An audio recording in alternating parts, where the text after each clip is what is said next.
지난주 제가 가진 비트코인과 미국 주식이 꽤 빠졌습니다. 그런데 원화로 평가했을 때 계좌는 크게 줄지 않았습니다.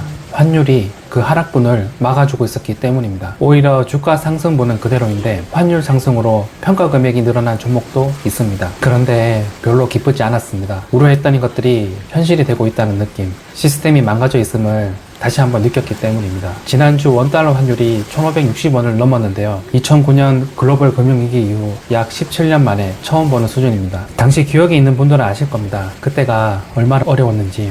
그 숫자를 다시 보게 될 줄은 몰랐습니다. 정부는 즉각 대응에 나섰습니다. 재정경제부와 한국은행이 공동으로 과도한 변동성과 일방향 쏠림을 결코 용인하지 않겠다고 밝혔어요. 정부의 구두 개입은 당장 효과가 있었습니다. 오늘 기준 1520원대로 내려왔으니까요. 근데 저는 이게 해결됐다는 뜻이 아니라는 건 압니다. 늘 그랬듯이 환율은 정부가 억지로 찍어 누른다고 되는 게 아니거든요. 미국은 금리를 내릴 기미가 없고 유가는 여전히 높은 수준을 유지하고 있습니다. 한미 금리 역전도 지속되고 있어요. 근본 원인이 그대로인 한 환율은 결국 다시 오를 겁니다. 손가락으로 구멍을 막는 것과 같습니다. 물은 계속 차오르고 있어요. 예전 어느 분의 스레드 글을 보면서 등골이 오싹했던 기억이 있습니다. 이게 어떤 의미인지 우리는 반드시 알아야 합니다. 2025년 최저시급이 1030원이 됐을 때 드디어 10,000원을 넘겼다고 많이들 기뻐했습니다. 그런데 달러로 환산해보니 2018년과 똑같이 7달러였어요. 7년 동안 단 1센트도 오르지 않은 겁니다. 2026년은 더합니다. 시급이 1320원으로 또 올랐는데 1560원 기준으로 계산하면 6.6달러. 숫자는 올랐는데 가치는 오히려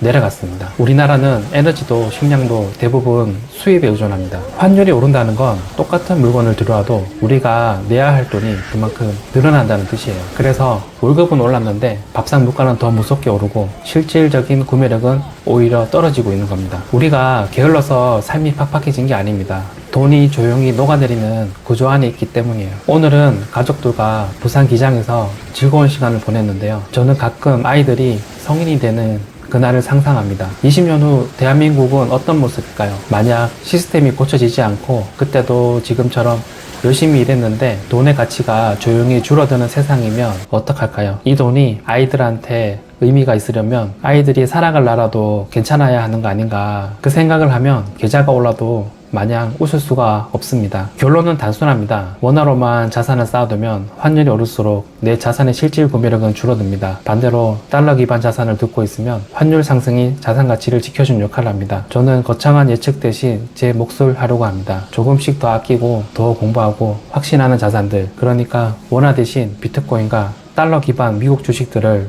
계속 모아가려고 합니다. 아빠로서 아이들의 미래를 위해 제가 할 수 있는 최선을 다해 보겠습니다. 같은 고민을 하고 계신 분들이 있다면 댓글로 여러분의 경험담을 나눠주세요. 아이를 키우며 투자하는 평범한 아빠들의 생각이 궁금합니다. 시청해 주셔서 감사합니다.